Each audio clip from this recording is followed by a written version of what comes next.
इस कहानी के लेखक है संजय कामले। उसकी डेड बॉडी अस्पताल से गायब हो गई। अब उनके घर वालों को क्या जवाब दूंगा? जाओ ढूंढो लाश को। अस्पताल में एक डॉक्टर अपने कर्मचारी पर गुस्सा हो रहा था।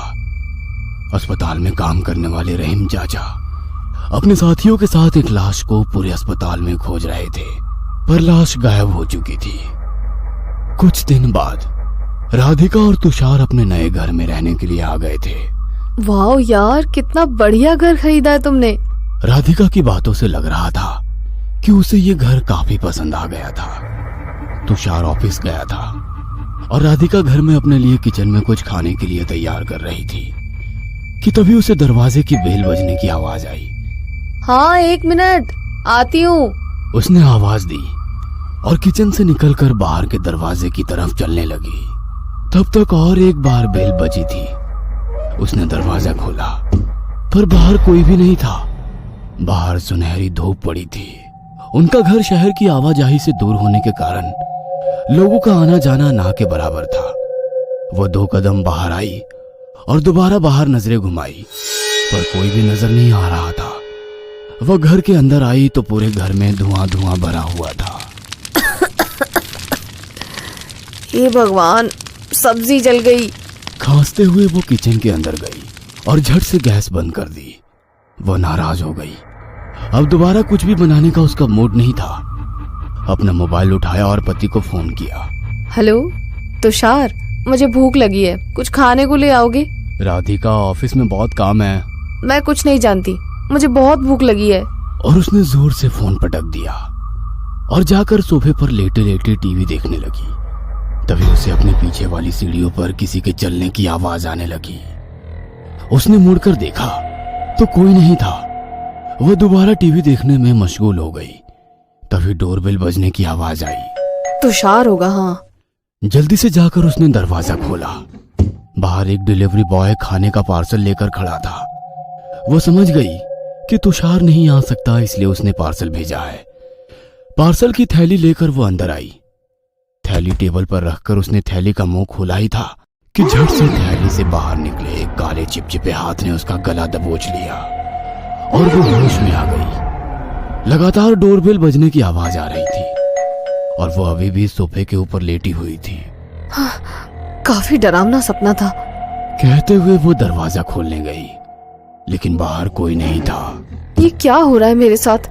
अपना सर पकड़कर वो अंदर आई और दरवाजा बंद करने के लिए मुड़ी, पर दरवाजे पर खड़े उस लड़के को देख उसका दिल एकदम से धड़का।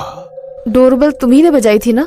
जी नहीं, मैं तो अभी अभी आया हूँ, सर ने पार्सल भेजा है। उस लड़के ने थैली आगे की। उसे देखकर राधिका की धड़कन ही रुक गई। वो वही थैली थी जो उसने अभी सपने में देखी थी। नहीं चाहिए, वापस ले जाओ इसे। अरे पर मैडम जी, सर ने इसके पैसे दिए हैं, आपको पैसे रिफंड नहीं मिल सकते। कोई बात नहीं, पैसे आप रख लो और ये खाना भी। और उसने झट से दरवाजा बंद कर लिया। रात हो गई थी। अपने बेड पर लैपटॉप में कुछ काम कर रहे तुषार ने पास बैठी राधिका की तरफ देखा। वो अपने ख्यालों में खोई हुई थी। राधिका, क्या सोच रही हो? कुछ नहीं। अरे यार, सोचना बंद करो। वैसे ही तुम्हारी तबीयत ठीक नहीं रहती। अब ज्यादा सोचती रहोगी तो दिमाग दर्द करने लगेगा। जाने दो, तुम यकीन नहीं करोगे। अरे यार, तुम बताओ तो सही। यकीन करना ना करना बाद की बात है। इस घर में कुछ अजीब है। क्यों? क्या हुआ? कोई दरवाजे पर आकर डोरबेल बजाता है और दरवाजा खोला तो कोई नहीं होता। अरे पड़ोस के बच्चे परेशान करते होंगे। तुषार, हमारे आस पड़ोस में इंसानी बस्ती है। अरे राधिका, बच्चे खेलते हुए आए होंगे। अब आने जाने वालों को तो हम नहीं रोक सकते ना। ठीक है, माना किसी बच्चे ने डोरबेल बजाई, पर उस डिलीवरी बॉय का क्या जो खाना लेकर आया था? मतलब आज तुमने खाना नहीं बनाया? वैसे क्या मंगाया था, वेज या नॉन वेज? तुषार की बातें सुनकर राधिका के पैरों के नीचे से जमीन सरक गई। वो परेशान होकर मन में सोचने लगी, उस लड़के को तुषार ने नहीं भेजा था, तो फिर वो लड़का यहाँ? बिना कुछ बोले वो दूसरी तरफ मुंह करके बेड पर लेट गई। ये सब क्या हो रहा है? जब से यहाँ आए हैं सब कुछ अजीब हो रहा है। रात के करीब 2 बजे होंगे। अचानक राधिका की नींद खुल गई। पूरे कमरे में नाइट लैंप की धीमी रोशनी फैली हुई थी। उसके बगल में तुषार आराम से सोया हुआ था। उसकी नजर छत पर धीरे धीरे घूमते सीलिंग फैन पर टिकी हुई थी। उसके दिमाग में भी वैसे ही वो सारी बातें घूम रही थी कि तभी उस सीलिंग फैन पर धीरे धीरे एक काली परछाई उभरती नजर आई। राधिका ने गौर से देखा तो वो परछाई अब इंसानी रूप लेती नजर आई और राधिका की दिल की धड़कनें बढ़ने लगी। तुषार को जगाने के लिए उसने अपना हाथ उठाना चाहा, पर जैसे उसका जिस्म अकड़ चुका था, वो बिल्कुल भी खुद को हिला नहीं पा रही थी। उसने तुषार की तरफ नजर तिरछी करके देखा तो वो आराम से सोया हुआ था। वो दोबारा उसने सीलिंग फैन की तरफ देखा और मानो उसका कलेजा कांप गया। उस सीलिंग फैन पर बैठी वो काली परछाई राधिका को अपनी लाल आंखों से घूरे जा रही थी। वो डरावनी परछाई देखकर राधिका के मुंह से चीख निकली, पर आवाज नहीं निकल पा रही थी। वो अपनी पूरी ताकत लगाकर जोर जोर से चीखना चाहती थी ताकि तुषार नींद से जागे और उसे बचा ले, पर उसके मुंह से सिर्फ हवा निकल रही थी। वह बेड पर किसी बेजान लाश की तरह पड़ी हुई थी। उसने खौफ भरी नजरों से सीलिंग फैन की तरफ देखा, पर वहां कोई नहीं था। वह हैरान हो गई, उसकी जान में जान आ गई। उसने तुषार की तरफ गर्दन घुमाई। वह काली परछाई उसके बगल में लेटी उसी को घूरती नजर आई और झट से आँख खुल गई। क्या हुआ? उठो यार, मुझे ऑफिस के लिए देर हो रही है। तुषार पूरी तरह तैयार होकर राधिका को नींद से जगा रहा था। राधिका ने घड़ी की तरफ देखा तो 8 बजने को थे। ये लो, चाय पियो। तुषार ने चाय की कप राधिका के हाथ में दिया। कप को हाथ में लेकर राधिका कुछ हिचकिचाते हुए बोली, तुषार, मुझे कुछ ठीक नहीं लग रहा है। क्या हुआ? तबीयत ठीक नहीं है क्या? जब से मैंने इस घर में कदम रखा है कुछ ना कुछ अजीब हो रहा है। अजीब हो रहा है मतलब? तुम क्या कहना चाहती हो? वह तुषार को बताने में हिचकिचा रही थी क्योंकि तुषार ऐसी बातों पर यकीन नहीं करता था और जो कुछ भी राधिका के साथ हो रहा था वो सामान्य नहीं बल्कि कोई बुरी शक्ति अपनी मौजूदगी का एहसास दिला रही थी। राधिका के परेशान चेहरे की तरफ देखते हुए तुषार ने कहा, आज ऑफिस जाना कैंसिल। हम डॉक्टर के पास चले जाते हैं। अगर तुम्हारी तबीयत ठीक नहीं होगी तो ऑफिस में मेरा मन कैसे लगेगा? डॉक्टर ने राधिका का चेकअप किया और कुछ दवाइयां लिखकर देते हुए कहा, देखिए, मुझे लगता है राधिका को आराम की जरूरत है। शायद रिया की मौत का राधिका को सदमा लगा है। दवाई लिख कर दी है, फिर भी उसका ख्याल रखना होगा। ठीक है डॉक्टर साहब। कहते हुए तुषार और राधिका केबिन से बाहर निकले। दोनों अपनी गाड़ी से घर के लिए निकले। तुषार गाड़ी चला रहा था और बगल की सीट पर राधिका आंखें बंद करके आराम से बैठी हुई थी। गाड़ी चलाते समय तुषार को सब याद आने लगा। उसकी बेटी रिया की बालकनी से गिरने से मौके पर ही मौत हो गई थी। लोगों की भीड़, राधिका का रोना, बिलखना, चीखना, चिल्लाना और फिर एकदम से बेहोश हो जाना, सब उसकी नजरों के सामने आ गया। वो सब कुछ भूलना चाहता था, पर आज उस डॉक्टर की वजह से पुराने जख्म ताजा हो गए। रात हो चुकी थी। राधिका दवाइयां खाकर बेड पर लेट गई। आज छुट्टी लेने की वजह से तुषार को ही ऑफिस का काम करना था। राधिका बेड पर पड़ी जरूर थी, पर उन अजीब सी घटनाओं ने नींद उड़ा दी थी। पर आंखें बंद करके वो सोने की कोशिश करने लगी। तभी तुषार की आवाज कानों पर पड़ी, राधिका, जार में पानी नहीं है। और ठीक है, तुम आराम करो, मैं ही पानी लेकर आता हूँ। और जार लेकर वो बेडरूम से बाहर किचन में चला गया। राधिका वैसे ही आंखें बंद करके पड़ी हुई थी कि तभी उसे कमरे के भीतर किसी की आहट महसूस हुई। उसने दरवाजे की तरफ देखा। कमरे का दरवाजा बंद था, पर अगले ही पल लगा कि दरवाजा धीरे धीरे खुल रहा है और आधे खुले दरवाजे से बाहर उसकी नजर गई।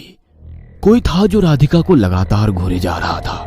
बेड पर पड़ी राधिका की सांस ही अटक गई। उसने डर भरी निगाहें बाहर गड़ाई तो वही काली परछाइयों से दरवाजे के बाहर दिखाई दी। राधिका ने हिम्मत जुटाई और बेड से उठकर वो दरवाजे के पास चली गई। झट से दरवाजा बंद किया ही था कि उस परछाई ने दरवाजा ढकेलना शुरू किया। वो काली परछाई दरवाजे से अंदर आने की कोशिश करने लगी और राधिका उसे बाहर ही रोके रखने की कोशिश कर रही थी। तभी दरवाजे के पास पड़ी रॉड राधिका के हाथ लग गई। उसने रॉड उठाई, तब तक वो काली परछाई दरवाजे से अंदर आ चुकी थी। राधिका ने पूरी ताकत लगाकर रॉड से परछाई पर वार किया और लगातार वार करती रही। उसके हाथ से पानी का जार छूटकर जमीन पर गिरा और साथ में वो भी जमीन पर गिर पड़ा। राधिका ने तुषार के सिर में लोहे की रॉड मारी थी और वैसे ही लाल आंखों से घूरे जा रही थी।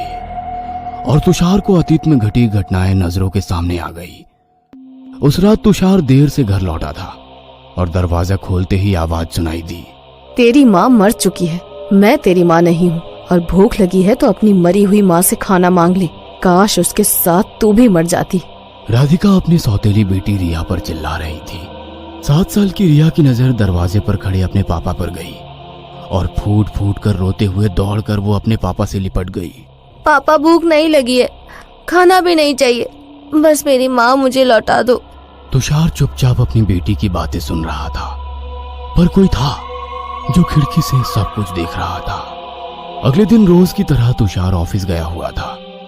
रिया टेरेस पर खेल रही थी और राधिका पास में ही रस्सी पर कपड़े सुखाने के लिए लगा रही थी। तभी उसकी नजर रिया पर गई और टेरेस से नीचे गिरी रिया को पड़ोस में रहने वाले रहीम चाचा ने देखा। जख्मी रिया को हाथ में उठाकर वे अस्पताल की तरफ दौड़े। तुषार ऑफिस में काम कर रहा था कि तभी टेबल पर रखे मोबाइल की रिंग हुई। उसने फोन उठाया और अस्पताल में भागता हुआ आया। उसे देखकर राधिका जोर जोर से रोने लगी। रिया रिया टेरेस से गिरकर मर गई है, कहकर राधिका ने बेहोश होने का नाटक किया। तुषार समझ चुका था कि रिया खेलते हुए नहीं गिरी, बल्कि उसे राधिका ने ढकेल दिया था, पर वो चुप रहा। तभी डॉक्टर साहब ने हिचकिचाते हुए तुषार से कहा, देखिए, हम आपसे माफी मांगना चाहते हैं क्योंकि आपकी बेटी की लाश गायब हो गई है। और राधिका ने उसके बदले मोटी रकम ली थी। जमीन पर पड़े तुषार की आंखों के सामने सब कुछ तैरने लगा। उसके सिर से खून बह रहा था और राधिका लगातार उसके सिर पर वार किए जा रही थी। और तभी एक पल के लिए उसे राधिका में अपनी मरी हुई पत्नी नजर आई और वो बेहोश हो गया। कुछ दिन बाद राधिका पर अपने पति के खून का इल्जाम था, पर उसकी दिमागी हालत ठीक ना होने की वजह से उसको मेडिकल जांच के बाद इस अस्पताल से मेंटल हॉस्पिटल भेजा जा रहा था। 2 कर्मचारी राधिका को गाड़ी की तरफ ले जा रहे थे। उसे देखकर इंस्पेक्टर साहब ने कहा, बुरा हुआ बेचारी के साथ। कुछ दिन पहले बेटी टेरेस से गिरकर मारी गई, उसकी लाश भी नहीं मिली, और अब पति के खून का इल्जाम। पागल हो गई बेचारी। वैसे डॉक्टर साहब, उस बच्ची की लाश का कुछ पता चला?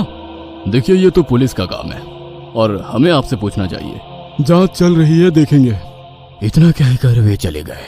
तभी अपने एक कर्मचारी की तरफ देखते हुए डॉक्टर साहब ने कहा, रहीम चाचा, आपका एहसान मैं जिंदगी भर नहीं भूलूंगा। अगर आपने हमें इस औरत की असलियत नहीं बताई होती तो आज। आगे कुछ बोलते तभी उनके फोन की रिंग हुई। उन्होंने फोन रिसीव किया। उनकी पत्नी ने वीडियो कॉल किया था। वह बहुत खुश लग रही थी। हेलो, उसने आज मुझे माँ कहकर पुकारा। हमारी खुद की तो कोई औलाद नहीं, पर अब भगवान से कोई शिकायत नहीं है। कहते हुए उन्होंने कैमरा डाइनिंग टेबल की तरफ किया। रिया जिंदा थी और कुर्सी पर बैठी खाना खा रही थी।